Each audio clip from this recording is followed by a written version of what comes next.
Ben, we're going to do a video about LEETCODE, whether you need it to get a job or not. The answer is no, you absolutely don't.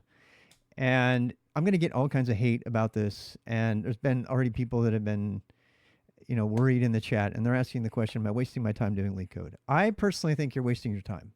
But the answer really is, it depends. And this is the part where I'm going to follow my own advice, which is ask the person who's asking the question what it is they're trying to accomplish. Rather than push my view on you, I'm going to ask you, what is it you want to do? All right. And based on that, it really does depend. So there are some jobs with some companies that require LEETCODE interviews. None of them are companies or positions I would ever think about ever getting a job, nor would I ever recommend to any of you. And I'm going to justify that statement. I'm going to go for it. I'm going to get all kinds of fights. You watch. You go look in the comments down in the YouTube of this video. It's going to get ugly because people have strong opinions about this. If you don't get into LEETCODE, you don't matter. You're not good. You suck. You obviously, it's a skills issue. People love putting that shit in the comments. I'm telling you, I have been very gainfully employed as a programmer, a senior programmer, that self-taught senior programmer, as a Linux admin, as system administrator, SRE. I've written APIs managing 52,000 machines for Fortune 500 countries, and never once have I ever done a LEETCODE interview. Not once. Never required. Do I need to know algorithms? Can I write the algorithms that have I written my own rooted node tree parsers and made videos about it? Yes.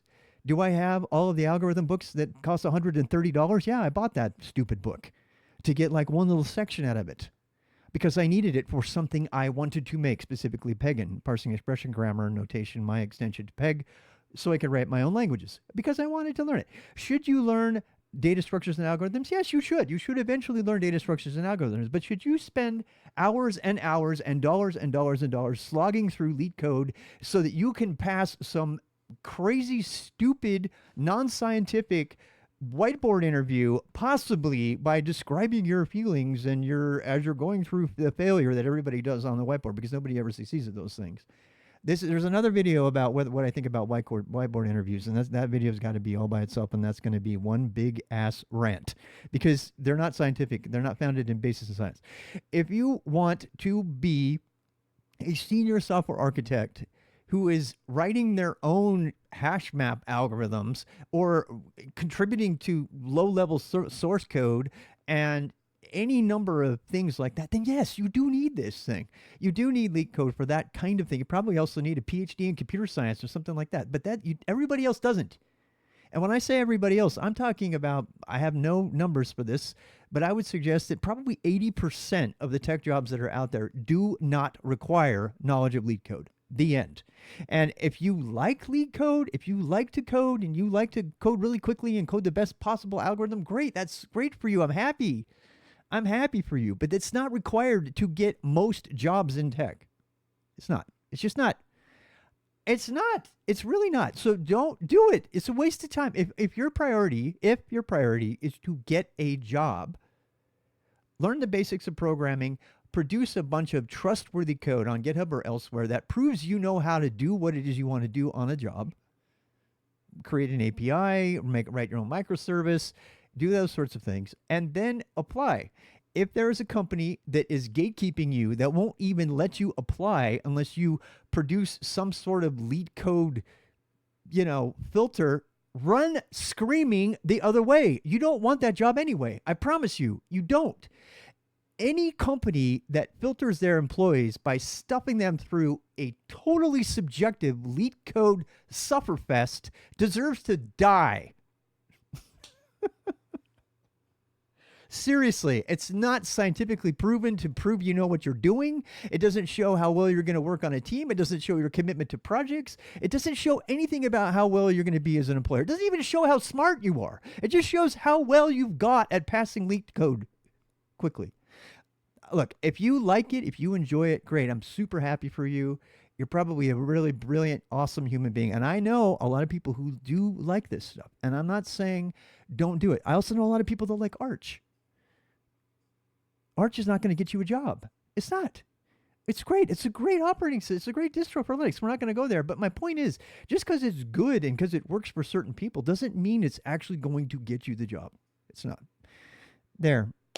I know. Now I'm going to get in trouble. I should literally Google the algorithms that work. Yeah, people do. People Google it.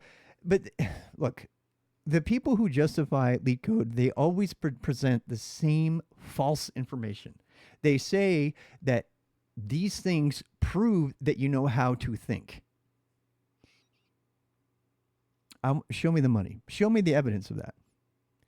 Just because you know, I've talked about this before, just because you know every single chess opening doesn't mean you're a good chess player. It's your mid game that's going to prove whether you're a good chess player or not. And I've talked about this in another video. This is a repeat of another video.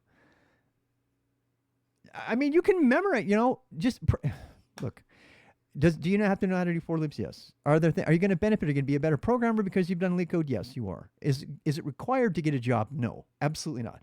The number of jobs that require you to actually have that level of programming knowledge, number one, are very, very, very high level software engineering jobs. And by the way, they're in a part of the industry that I would never work for. Look, if you want to spend all day coding as fast as possible with no breaks, and being literally locked in your cubicle like Nike did to me. They locked me in my cubicle. They thought it was funny. They put like a tape so I couldn't get out of my cubicle while I was coding on Nike.com. We worked 90 hours a week. We coded as fast as we could. I don't want that job. I don't want that job. If you want that job, great. Maybe you need to learn LeetCode. And they did. They brought us salmon lox and caviar, and they made all this fun. But the CEO was promising Nike.com, Nike ID. It was the project they were promising, and they were going to put it out. And meanwhile, my toddlers and wife were going crazy, literally at home. In fact, on a Sunday, I went in to go pick something up, and my manager said, "You need to stay here." And you need to stay. We were in an emergency crisis. You need to stay. And I said, no, I'm just coming here to stop and pick something up. This is back when and I went out to my wife. This is a true story. I went out to my wife in the minivan with the toddlers, and I said, they're having an emergency right now, and they have to have me here. They have to have me stay. And she got out of the car and went in there and screamed at them. Screamed at the top of her lungs at everybody in the room. And I did not know what to do. I mean, because I had been working 90 plus hours a week to try to fulfill this requirement that Phil Knight promised all the journalists without even talking to his tech team. And then they were making jokes and trying to support me and all this stuff. Meanwhile, my family was like literally suffering without me at the most important time that they needed me. And we were supposed to go have dinner. And my wife at the time, who was already fed up because I was never home, she was like, we are not doing this. And she went in and she screamed at them. She screamed at them. And one lady said, well, I have a dog. And she goes, you have a dog? You have a dog? I swear, she almost had a full-blown panic attack.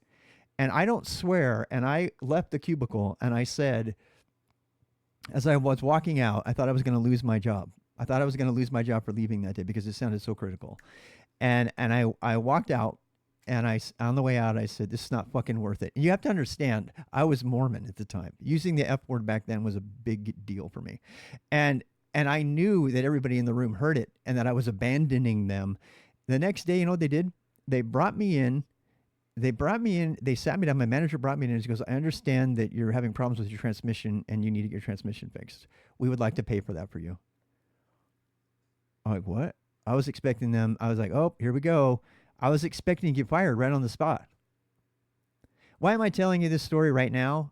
Because the software industry, the industry where all you're doing is all you are is a little monkey coding as fast as you can. Thank God those jobs are going away to AI, because those jobs are not good. They are not good jobs. And those are the jobs that also require LeetCode. Why? Because they want to see how fast your little monkey fingers can type out the code. So you're sitting there, how many lines of code can I get out all the time? Meanwhile, your cortisol is going through your roof. Your family's like living a life without you, and you're going to just fall over and die by 30. Not for me. I don't want that job. I don't want that job. And those are the LeetCode jobs. If you want that job and you want to see if you can survive to 30 and make, I don't know, $500-600 grand a year, great. Be my guest. Me, I would rather go mountain biking at 2 p.m. whenever I want. The end.